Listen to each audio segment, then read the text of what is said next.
Okay, fellas, we're going to show a few things about the assembly, and I'm just putting in a servo. One of the things, I don't know if I've showed you guys, I wouldn't want to put a plane together without one of these. I mean, maybe the most important of all the tools, I think, maybe, for the assembly of these things. This is an old school, this is 2.4 volts, really low voltage.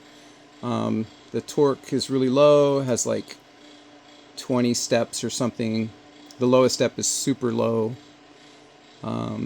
So you won't strip stuff out with it. And yeah, it goes at two speeds, low and high, and even the high is relatively low. And what am I in right now? Yeah, I'm in high.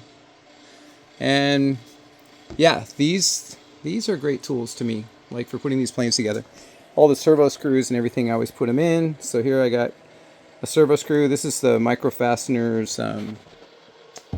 What are they? They're number 3 now that we use by 5/8. It's bigger than the old ones, the old 7/16, I think. Anyway, that's a freshly drilled hole. And see if I can get trying to get my hand in position here. I'm all crooked because I'm holding the phone and looking around. Let me get it straight. Okay, now it's straight. And then with the clutch, you could set it to any strength you want, even for relatively weak servo screws on like more of a park flyer and all that stuff. You can set it here. I have it set to where I like it for these servo screws on our giant scale gassers.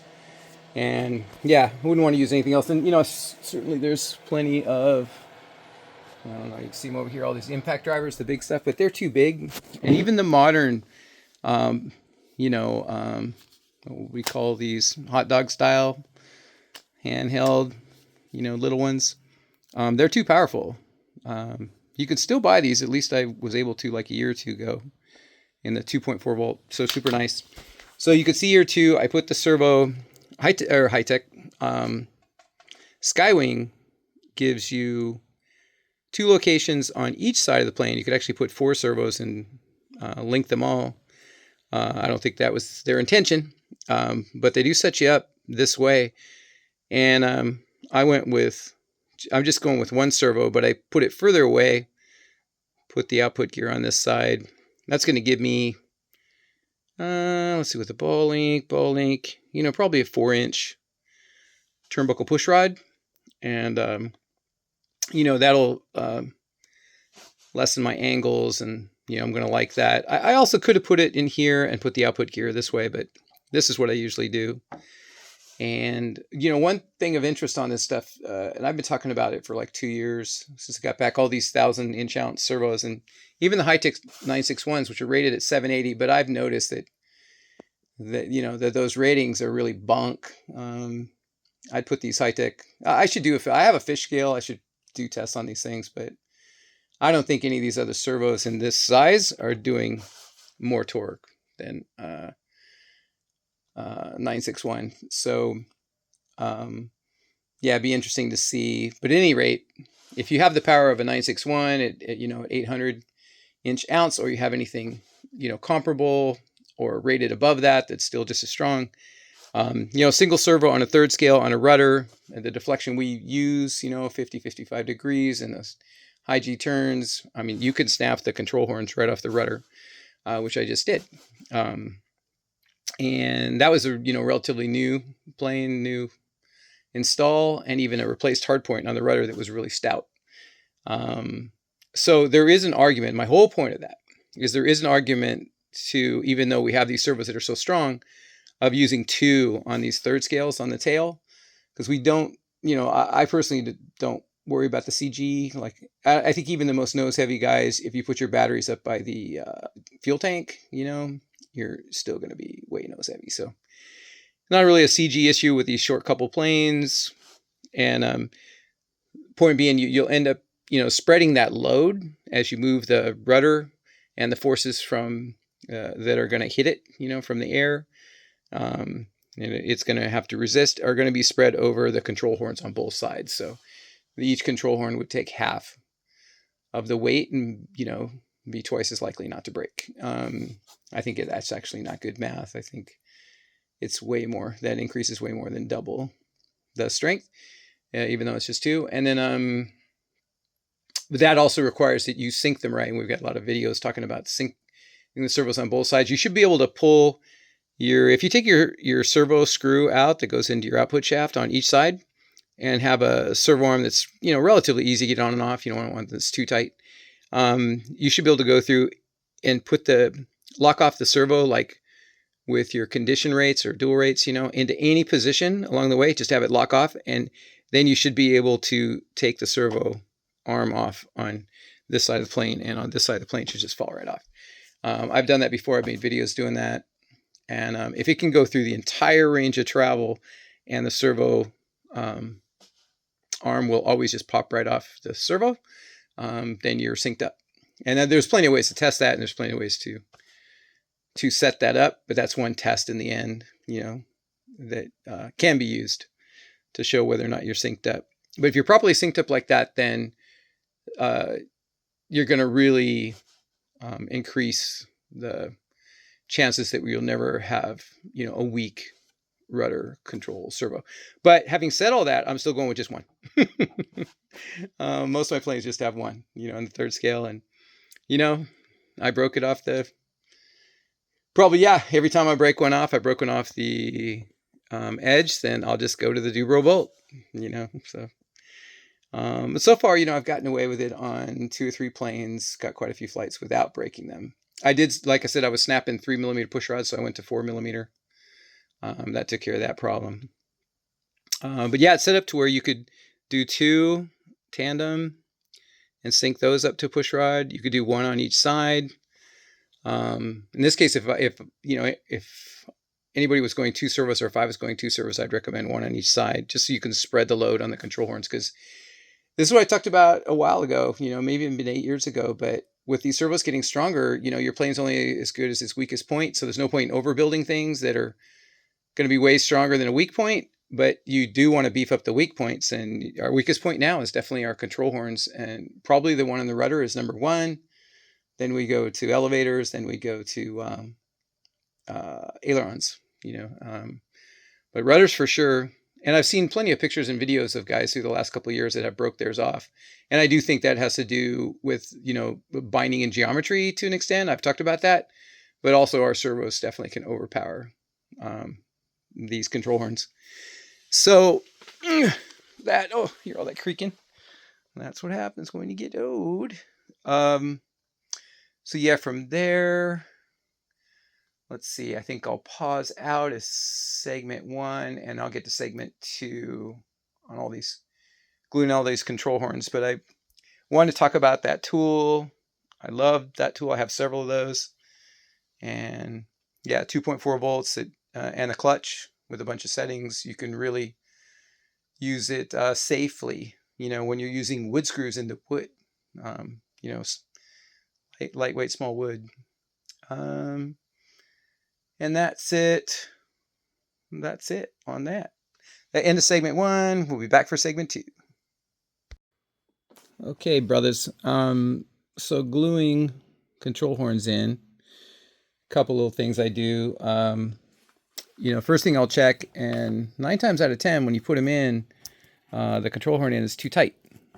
Won't go in, and these go right in. If they are too tight, there's material in the way, or I'm slotting new ones, I just take a drill bit, the appropriate size, and I set it to the appropriate depth right there. And then I'll just run that drill bit in, and then I'm trying to do this with one hand, and then push it back, slide it back and forth like that. There we go. Got a little bit of focus. And you can see it went the one way. But I didn't even do these, but these are close enough. See how it slots across? So I'll just clean them out with a drill bit because I can do that super quick. But these came nice and cleaned out. Then the next thing is you want to sand off the shiny, slick surface on the control horn so that the glue bites good. Everybody knows this stuff. And then what I would do on that for a while was just take a piece of sandpaper, sand them, put them on a slide them across a sanding block, hold a sanding block in one hand and then hold these in the other hand and rub it across the sanding block, different things. And then last year, actually in 2023, I was talking to Tim on the phone. I go, why don't you get the damn factory to take and scuff these things up for us so we don't have to? They do everything else. Like, just keep getting them to do all these little things. We won't have to do anything. Like, sure, these things are super easy now. I repeat this all the time. And way easier than before. And yeah, it's super easy. But that labor is so cheap, I would rather do the extra $1, 50 cents, and have them sand this down. And I go, why don't you have the factory do it? And Tim goes, well, why don't you take your Dremel and do it in 1 minute instead of hand sanding them? So I go, oh, okay.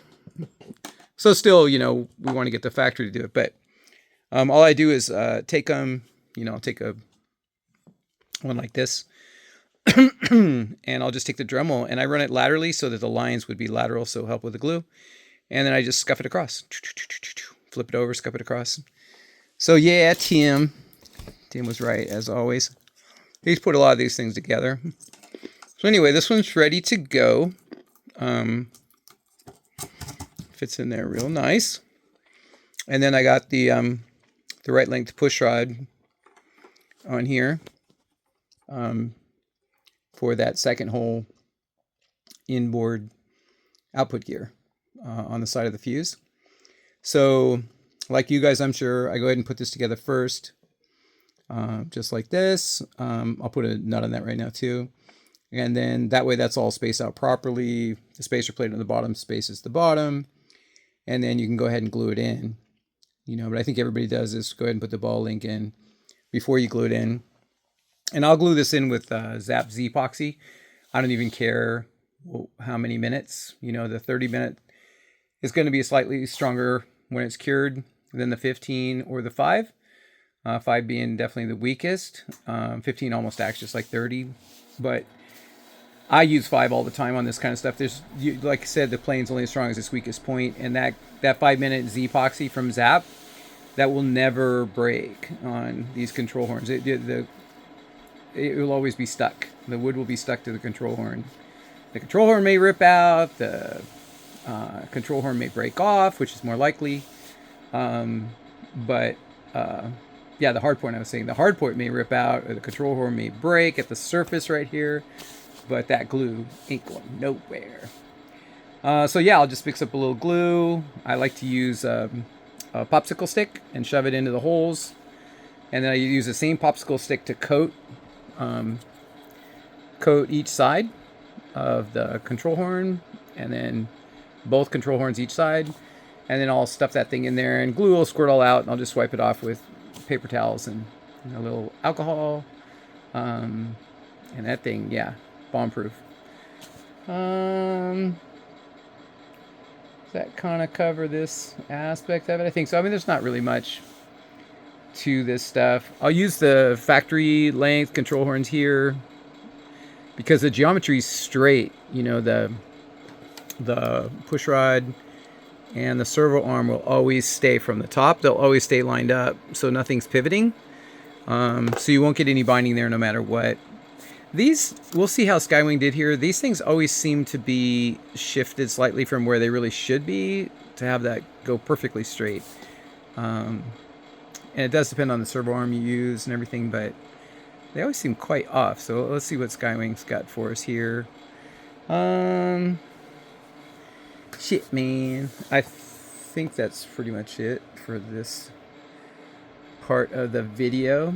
And this may be it. I may put those two, the last one about the putting in the rudder servo, and that my 2.4 volt tool, and the control horns and linkage.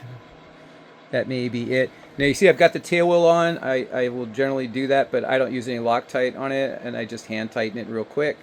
Because for the Skywings, you're going to have to put the wire in from the bottom. Pull that out a little bit. It goes in from the bottom, unlike the Extreme Flight, which goes in from the top. So the tail wheel has to be off for that. So I'll also glue in my ball link here for the tiller arm, and then when this is glued up, I'll go ahead and put the rudder on, and then I can put the tail wheel back on, and then I won't have to push. It's impossible to push the rod through the tail wheel, so you got to have the tail wheel off. So yeah, at first I always put them on loose, and then after I mount the rudder, then I'll go ahead and put the tail wheel on with Loctite. Yeah, as I'm putting the tail wheel on, I'll slide the tiller arm through the ball link, and I always take that tiller arm and bend it in a Z. I'll put a Z bend in it, so there's no pressure on it. Don't want no drag on my servos. Yeah, I think that's it for this segment. Now I know I haven't done one of these assembly videos like this the last couple of years, because I either got to set the phone or get my camera out and set it up on a tripod, or set like 2 or 3 of them up to get good angles and switch, or I got to wear the GoPro on my head, which all those things are pretty easy. Putting the phone or camera on a tripod is easy, and putting the GoPro on, but so far I've done it with like no effort, the last 2 years. So just holding it and talking. But yeah, I could see on the assembly, I got the one hand, I'm fiddle farting. So now I know why I haven't done much of it. Maybe I'll even break out the GoPro or a tripod for any other assembly on this plane. We will see. But I think that wraps up this segment of that, because that takes care of all these control arms. Are going to be the same thing with putting them in. Linkages are all going to be the same. What's nice, so we'll complete this little image of everything. What's nice, what I do when I do these elevators, and some of them are really deep. What plane was I just working on? One of my planes that's super deep. I don't know. Was it the Skywing 104 Yak 54 or something? Anyway, one of them had them way deep just recently, and that goes along with what I do here. So I use this tool for all when I'm putting in the servo for the servo screws. I'll use this tool, and then I'll just throw an extension on it. And if I need it, I think in this case I won't even need an extension because this thing's pretty long. And but if I do need an extension, I'll put it on. So no matter how deep they are, it's really easy for me to get those servo screws in. I think we've talked about this before, but when I put the servo in here, I typically, to make it really easy, I use a 3mm all thread.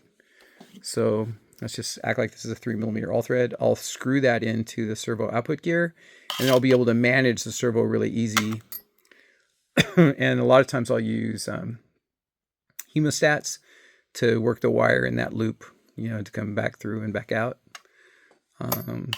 So between the all thread threaded into the output gear, that's 3mm for most of these servos, and the hemostats get the servo in pretty easy, and use this tool to zap in the servo screws at that point. And I think that takes care of like all the servo stuff, even on the wings and everything. The wings will be just like that. Yeah. So next video, another day, will be onto a different part of assembly than any of this servo linkage stuff. Okay, out.